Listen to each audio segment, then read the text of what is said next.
Uh,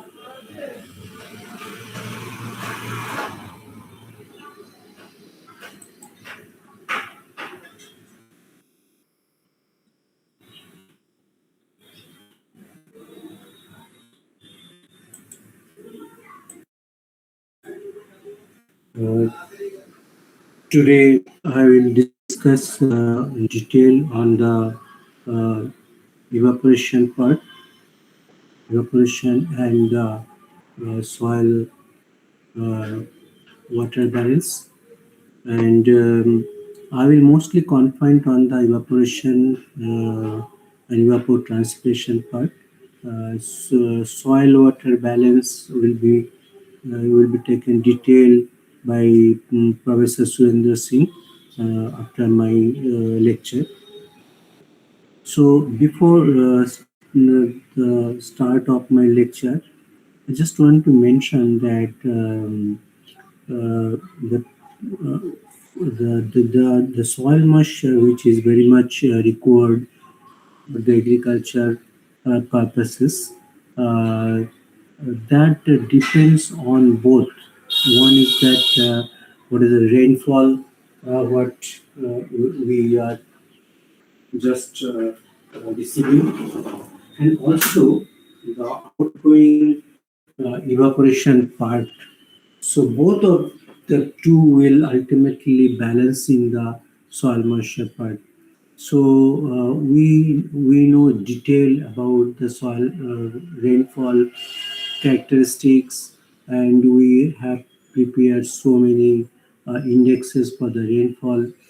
Similarly, the more thrust may be given on the evaporation part as far as the soil moisture is concerned, and also the hydrological aspects like the reservoir level, watershed level, whatever may be.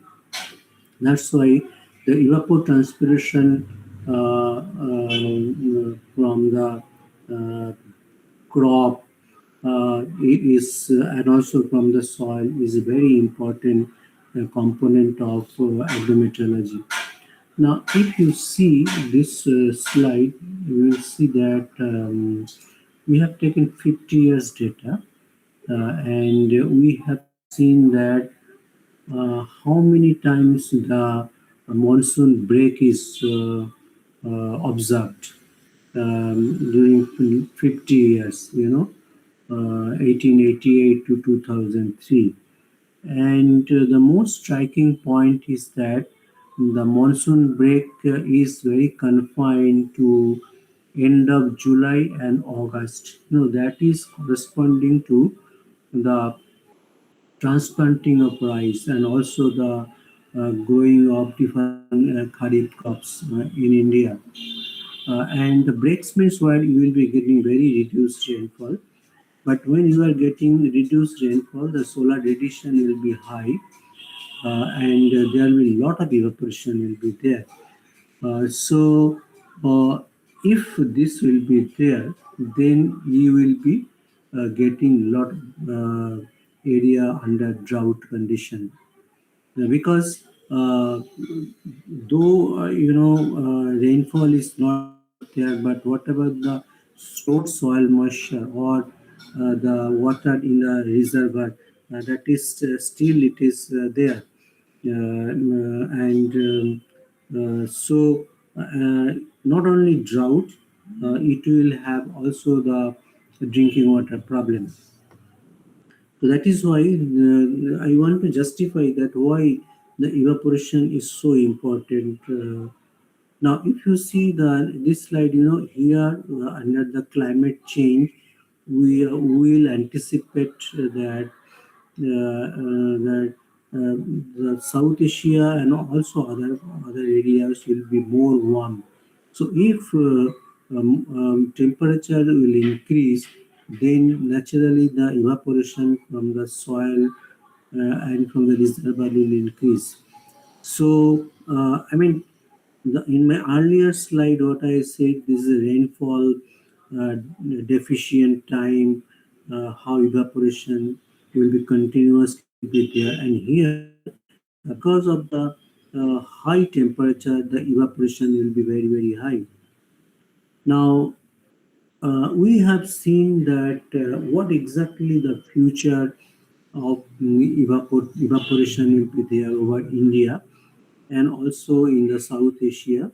And we have taken the global circulation model. What is global circulation model? Global circulation sophisticated computer simulation model where physical process of art, atmosphere, ocean, everything has been taken care of, and number of fundamental equation which can simulate, the energy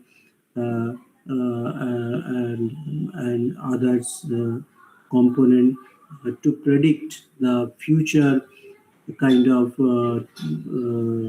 scenarios, like just like I have shown in my last slide, that this is a GCM product. This scenario has been generated for the temperature. Similarly, we tried to see that what exactly in 2050 around that, what will be the evaporation status of this India and this continent. You will see that all the models is telling that evaporation will increase because of the future warming. There is a large scale changes will be, evaporation will be there, and uh, also this will also uh, uh, because this evaporation will be continuously, but if the rainfall is not enough, then there will be a huge problem for the drinking water, even also for the irrigation, for the agriculture part also. Now, what we tried, we have also seen that what exactly the rainfall situation in this area. And then what we have done, we are trying to balance it. That one is that what rainfall is coming and what is evaporation is going. So we have seen that during the monsoon season and other seasons, that though some part there may not be much problem of the soil moisture and water reservoir, but number of areas, there we'll see that evaporation will be more than the rainfall what will be received. So this is a kind of signal which is given that different measures can be taken, how economically we can use the water in future, and how judiciously we give the irrigation, how judiciously we select the cultivar crops like that. Now, as far as the World Water Development Report, it is clearly said that in 2050, half of the humanity will face the water stress throughout the world, and because of this climate change, this scenario will be generated. So they have suggested that there should be a major shift in the way we use the water, and climate change will affect the availability, quality, quantity of water for the basic human needs, and number of people will suffer like that, and more efficient use of water in the daily life in agriculture. So I just want to emphasize how this evaporation, study of the evaporation is so important for the hydrology and for the agriculture part. Now, there are different agriculture communities are there who are already started doing some activities to judiciously use the water. You see here, this is one village in India where they are putting plastics down the pond, and also they covered this pond with plastic so that they can reduce the irrigation and they reduce the evaporation and can use better way of this water for drinking purpose and irrigation purposes. So this is a kind of community approach is taking. Now, then what I have just mentioned. This I'm just putting it here. What is important study of evapotranspiration and evaporation? I will just explain what is evapotranspiration in a better way.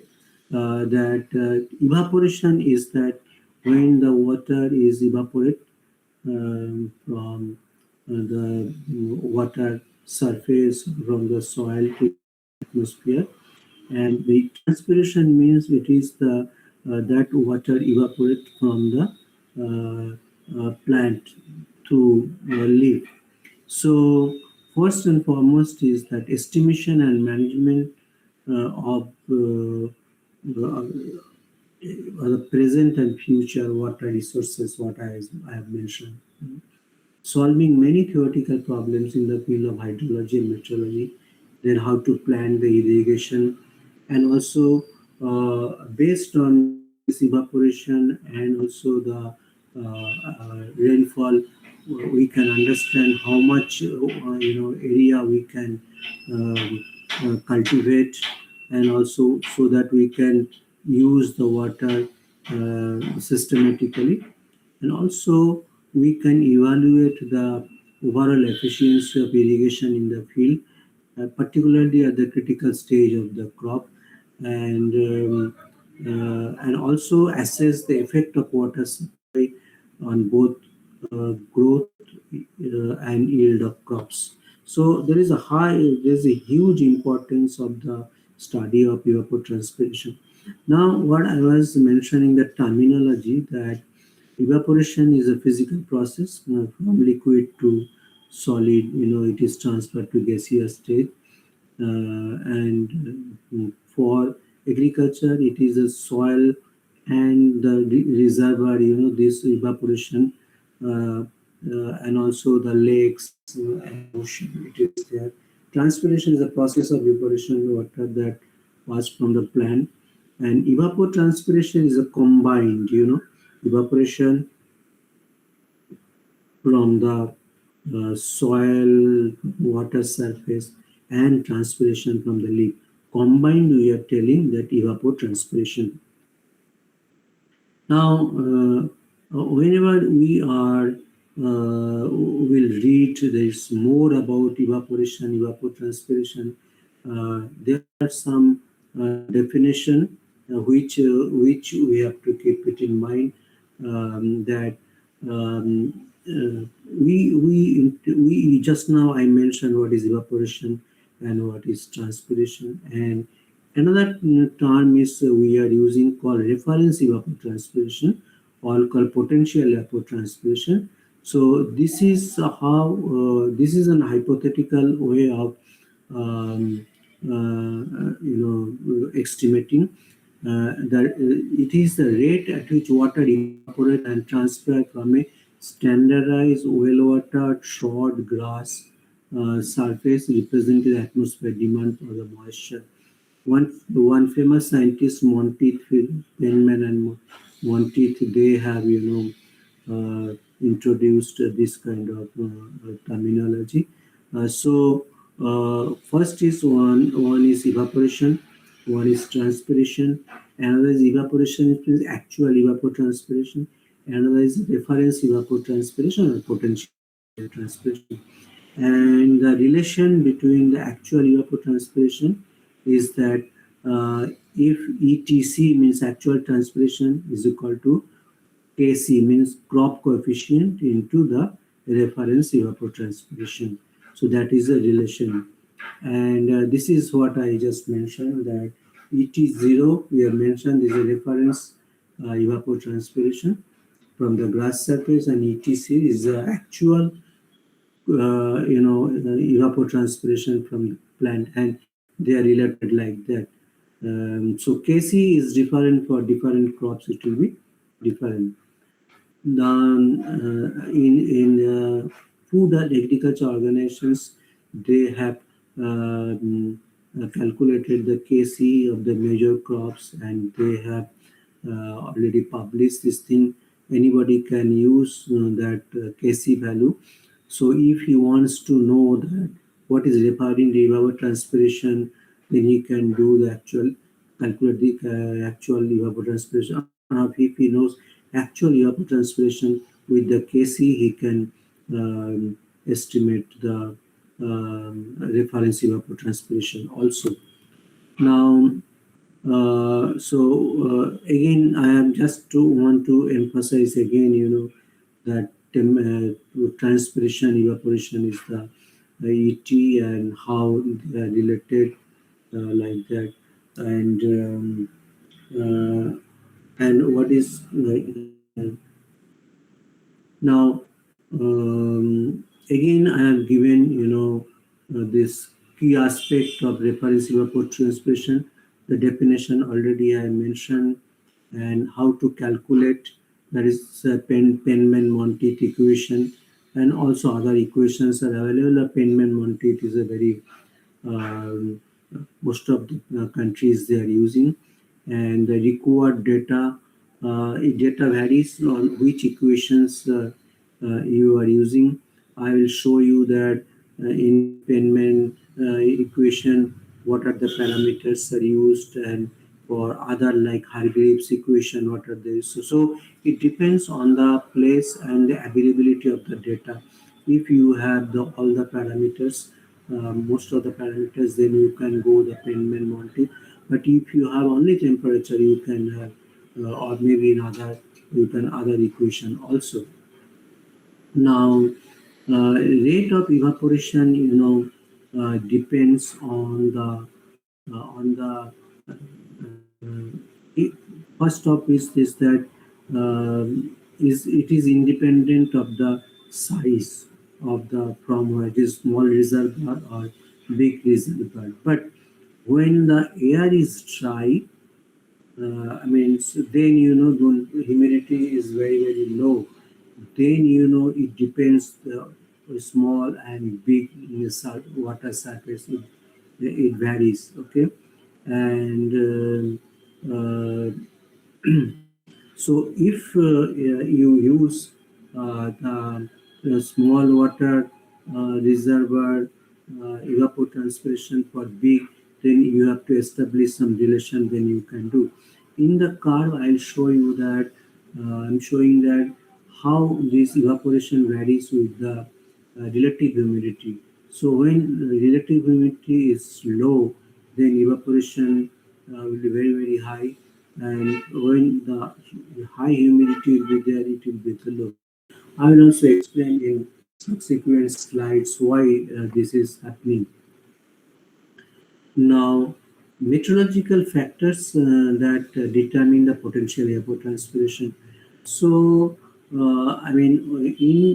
the atmosphere, you are having temperature, humidity, sunshine hours, wind. So, all of them are influencing the evapotranspiration. And here I have said that relative importance of radiation, humidity, and wind is 80 and 6 and 40.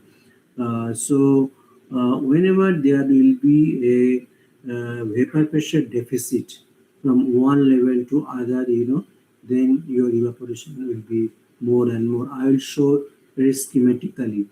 If you see this schematically, that how this evaporation or potential evapotranspiration is depending on the different parameters. One is that when upwind means when wind is coming onto your agriculture field, and downwind when wind is going uh, away from your field.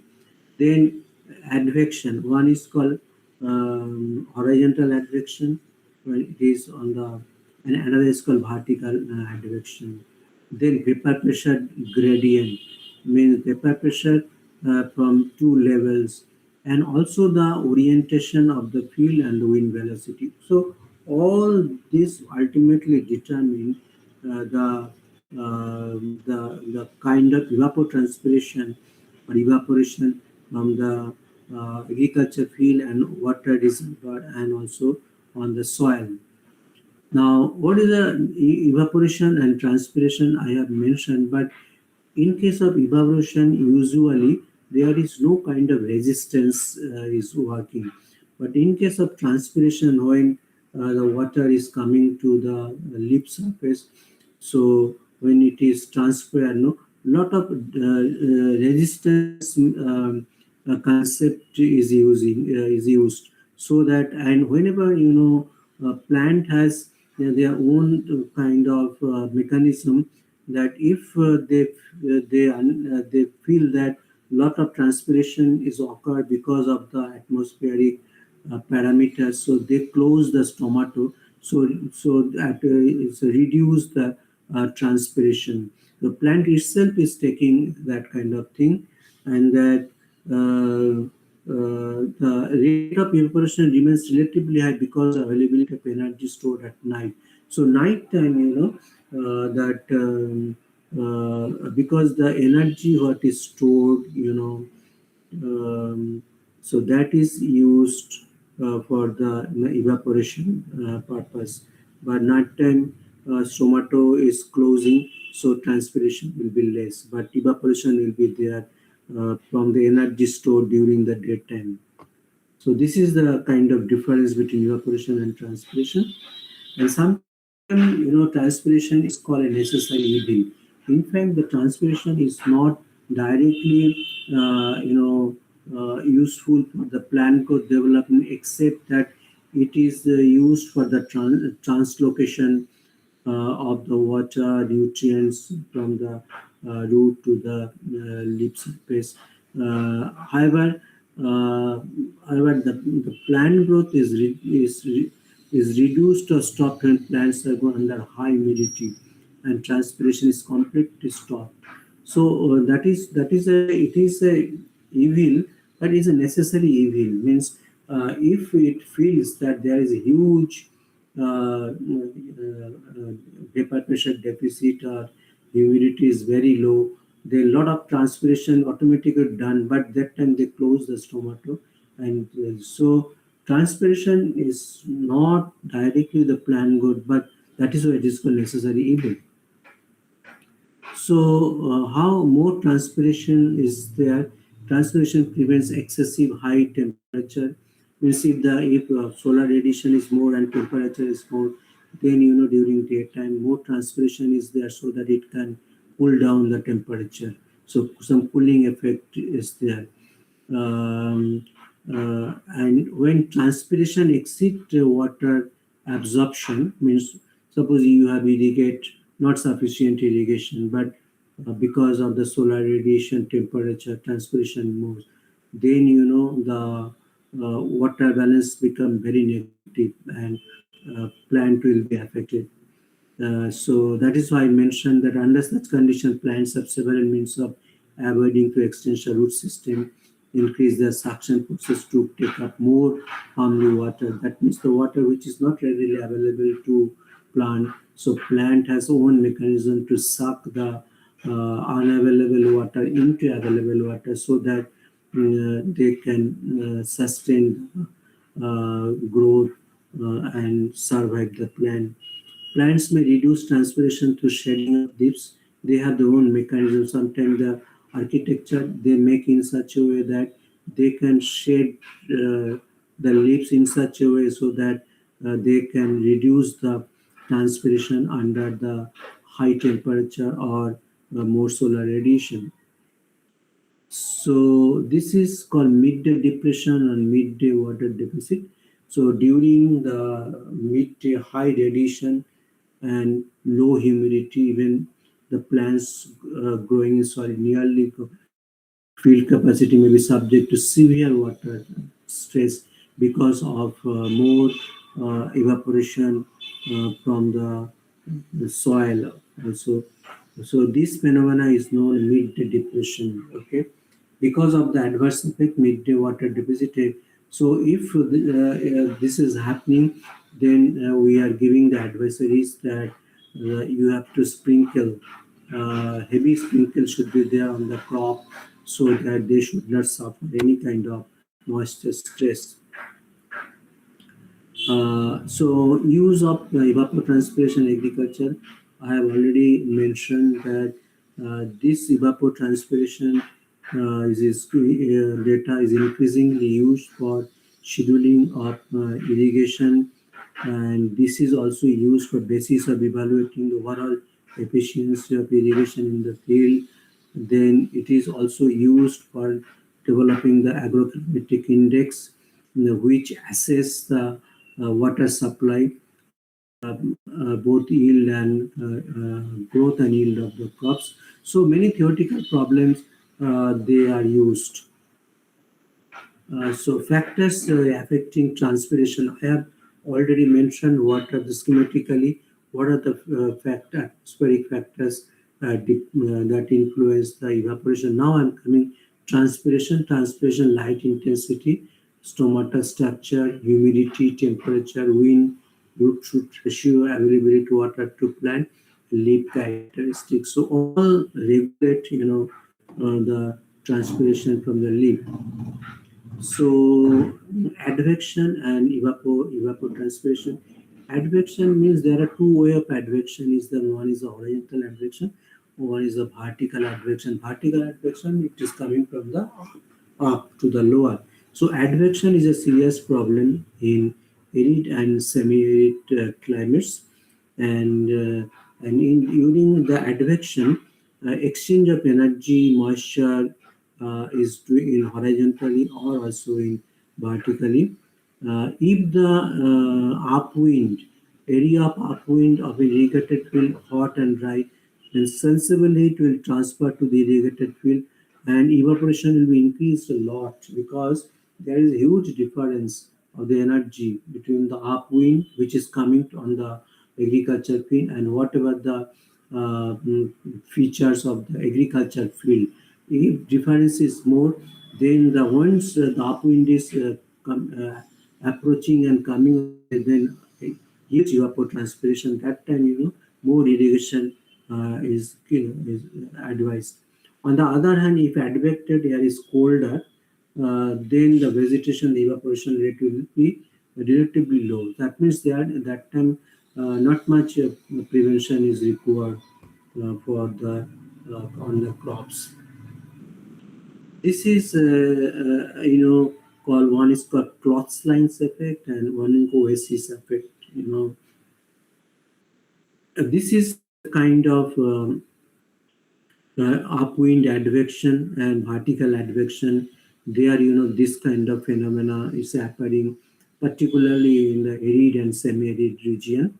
So, in the first case, when warm air blows to a small plot with little or no guard area, a very severe horizontal heat transfer occurs, which is called cloth line effect. That means during cloth line effect, so huge evapotranspiration is occurring from the field, and we have to anticipate this cloth line effect, and we have to irrigate the field, and also if possible we can restrict the impact of the upwind like that. So inside the large field, the vertical energy transfer, that means from up to the down, from the above to crop, is called the oasis effect. So this is mostly happening in the arid climate, oasis effect, and both cloth lines effect and cloth line effect. In that time it is called cloth line because people used to put the cloth so that it can be dried, very fast. That's why they are being called cloth line effect.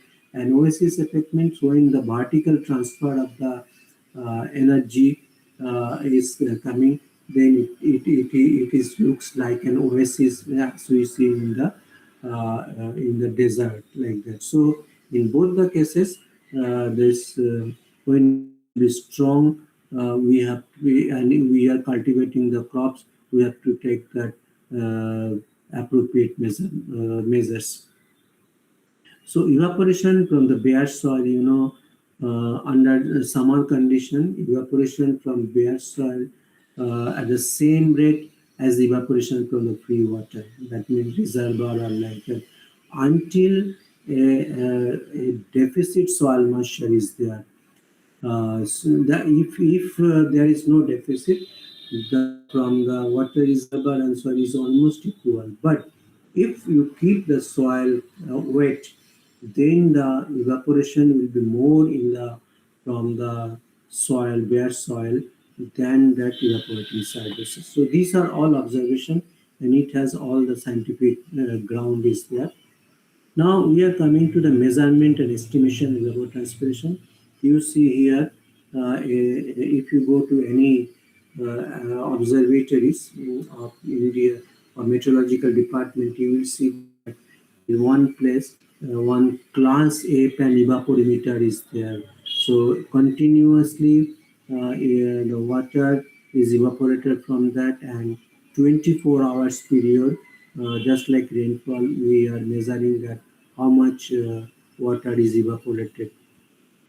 So this is look like that actually, white painted pan.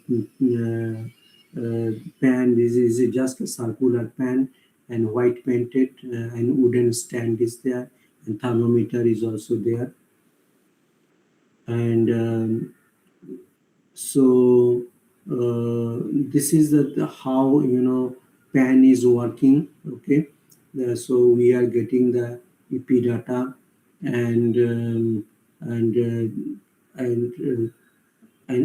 there we won't get any kind of transpiration data because there are no copies there.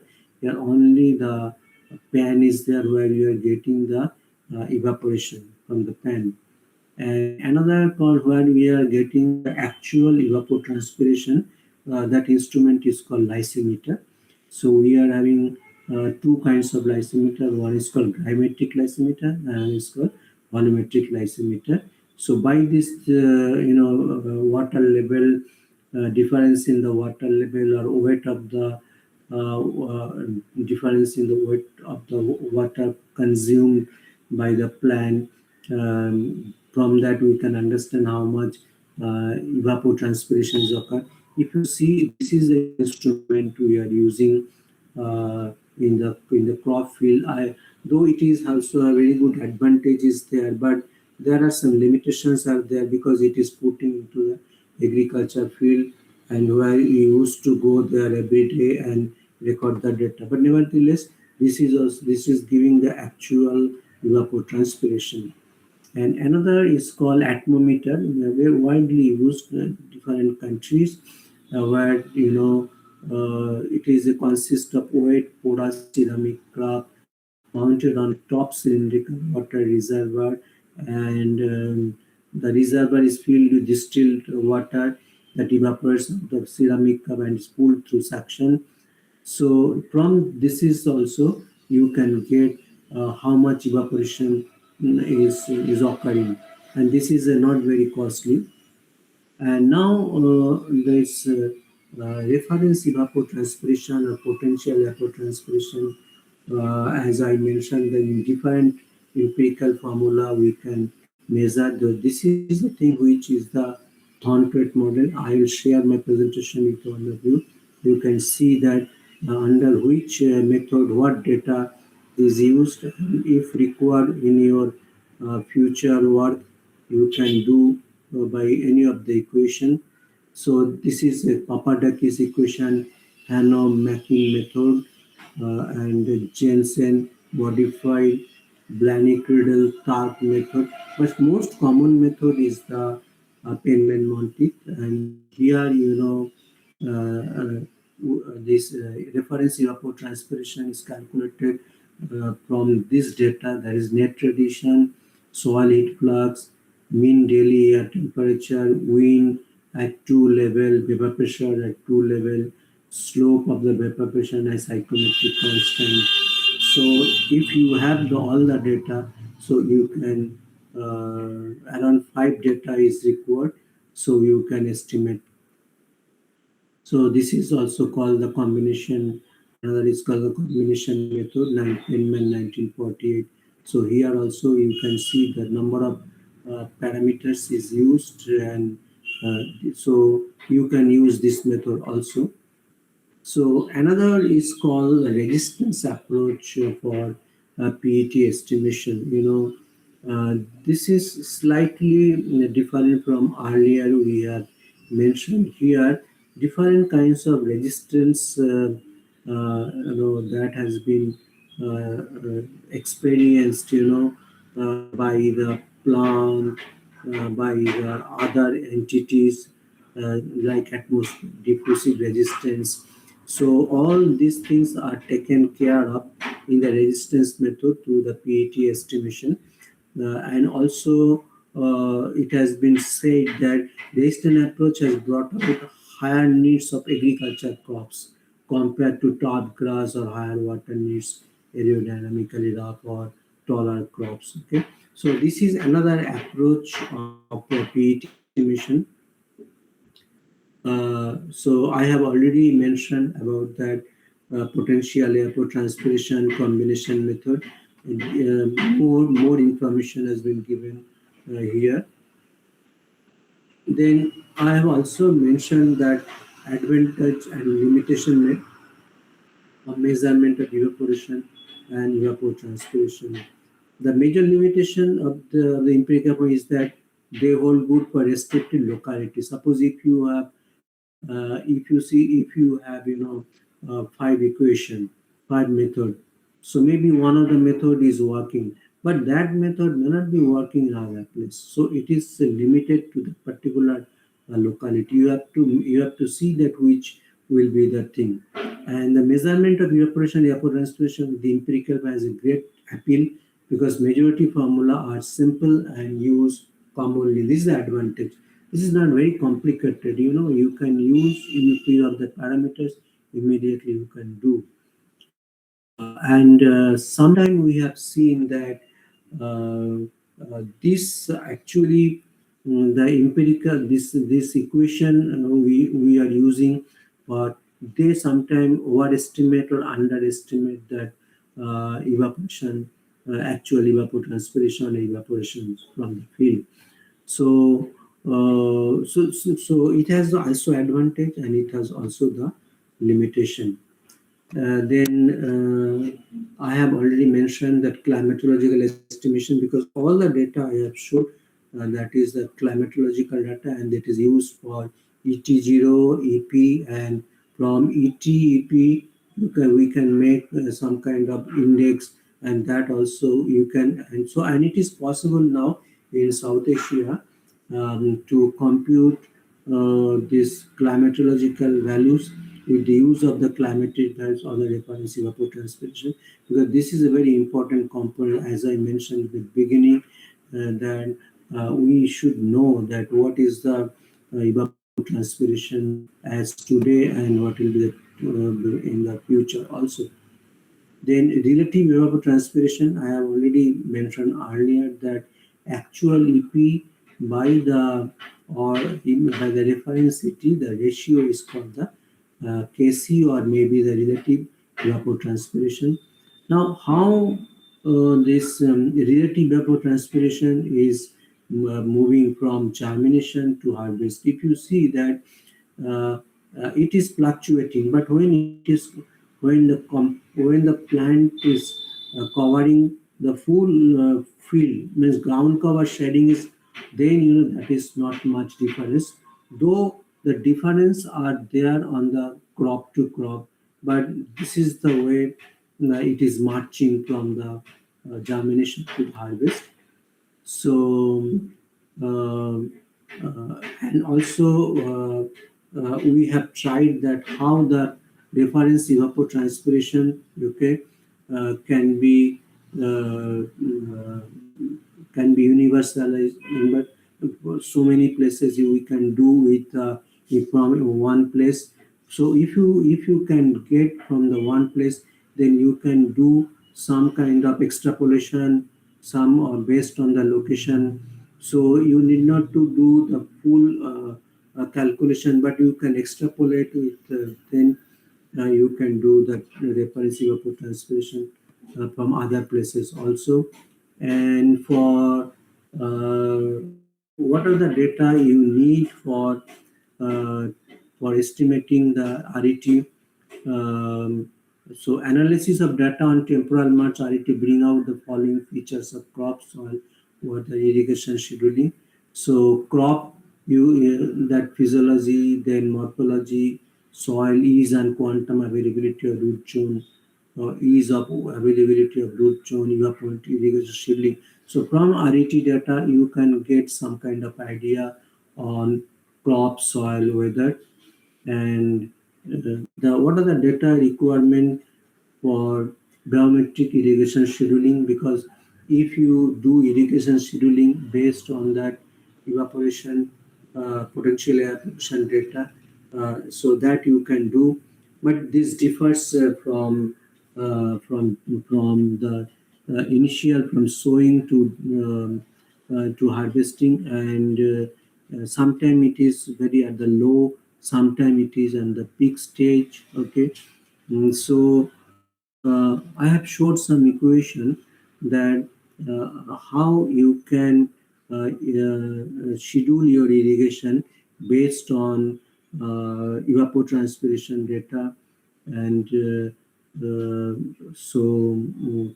during establishment, transpiratory needs of shortgrass is 40% of cumulative evaporation, and for tall crops like sugarcane, it is 50% of cumulative, and evaporative demand will be uh, N into REW. REW is readily available quantum of water appropriate to soil, and N is the number of irrigations.